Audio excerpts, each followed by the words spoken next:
always kind of fussing with the kids about, who left this bowl out and go clean your room. What would be a healthier response to this? Is it that important to have the house clean? I guess we have to go back. I think you and your husband have to have deep Indian talking stick communication on that issue so that you come to what you believe would be truly win-win for the entire family culture. And it's not win-lose where he just gets his way, and not lose-win where he feels like there's no cleanliness. Maybe the agreement would be that by the end of the day, things are clean. But in the middle of the day, they may be a little messy.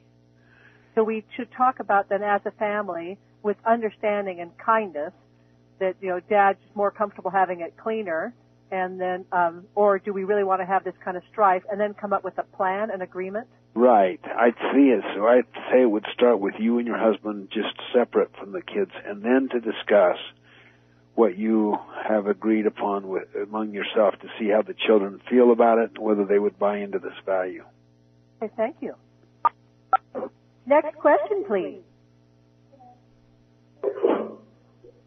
Hi, caller. Yes, I can hear that you're trying to come down into the line. Don't be shy. I know we all have parenting issues, so be brave and share some of your concerns and your questions. Can you hear me? Yes, we can. Go ahead. Okay. I came to the call late, so you may have addressed this issue already, but does Dr. Covey have any feeling about family meetings? I do. I think you should have at least one night a week for the family alone. And in that night, discuss values for part of it, have refreshments, have fun activities, have people share their talents, and also have accountability. Those 5 areas.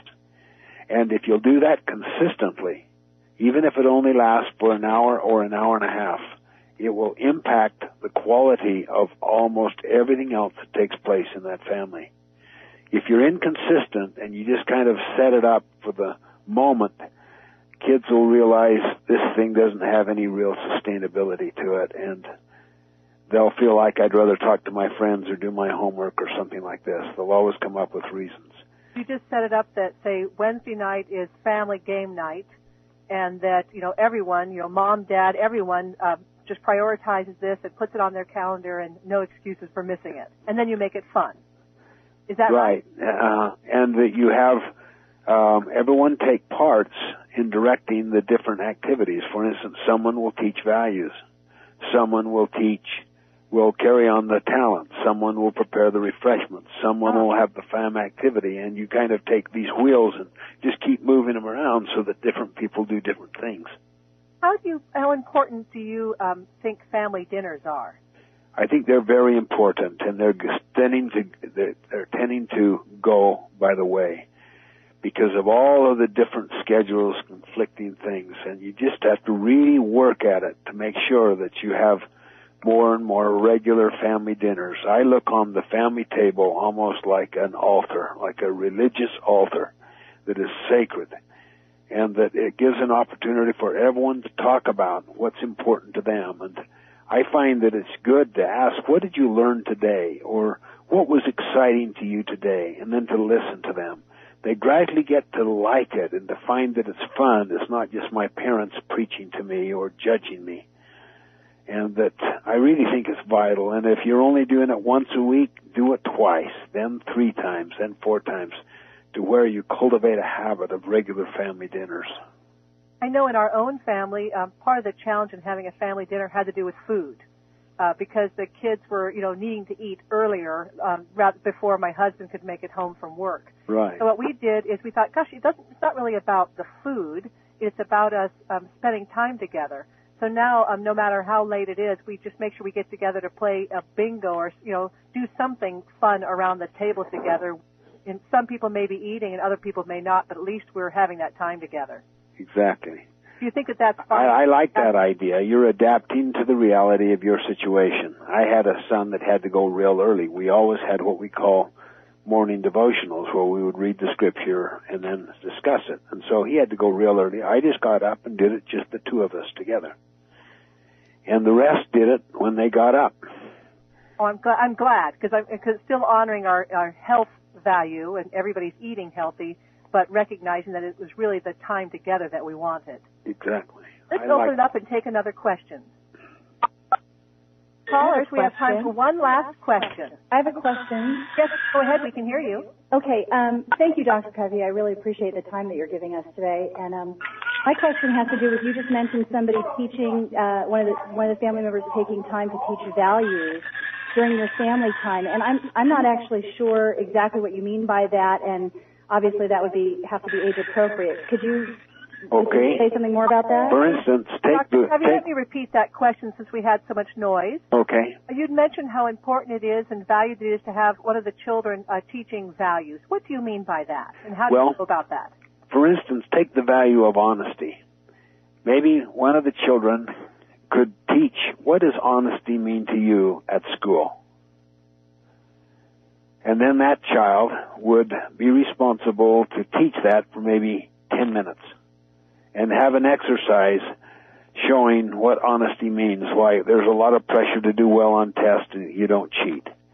Or that you're honest in your response to your teacher or to your parent about, did you do such and such, or did you slough school, and that you're honest, and that you avoid cover-ups. And that because it's always the second mistake that gets people in trouble, not the first one. Is when they will not acknowledge the first one and apologize. That's what gets people into the big problems. So that would be an illustration. Another one would be cleanliness or order. Any value that the family comes up with, then you have your children, maybe you have 3 children, you say, who would like to teach this in our next family meeting that we hold on Sunday afternoon or on Wednesday night or whatever? Who would like to teach this? Who would like to do the refreshments? Who would like to? Then you take a wheel and gradually shift it around. Now, it'll be hard initially. Just hang in there. Be patient and be pleasant, and don't overreact to mistakes. And learn to smile a lot, to take time to pause, and to communicate a smile back. Just see that 80% of your interactions are uplifting and affirming and believing in them, and that only 20% involves evaluation or correction and discipline. Discipline is based on disciplined life, a discipled life.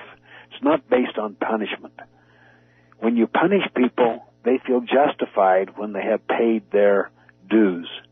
But when you use discipline and they know what the upfront agreement was and they apply it to themselves, then they gradually learn. They become disciples to the value system or to its ultimate source. Thank you very much for your time today, Dr. Covey. We sure appreciate it. We're very honored with your participation. Well, I'm thrilled to be with you, and I admire what you're doing very much. We're going to open up the call in just a minute so that everyone can say goodbye and thank you to you. Thank you. Speaking with Dr. Stephen Covey, author of 7 Habits of Highly Effective People, First Things First, Principle-Centered Leadership, and the 7 Habits of Highly Effective Families. Coming up next, we're going to be speaking with Oliver DeMille. He is the author of A Thomas Jefferson Education. In fact, he has his fan club on the call here today from Canada. So if you will, please unmute your phone, press *6, and join me in saying goodbye and thank you to Dr. Stephen Covey. Goodbye, Dr. Thank you, Dr. Covey. Goodbye. Thank you so very much. Thank you. Thank you. Goodbye, everyone. Thank you, Dr. Covey. Thank you. Bye.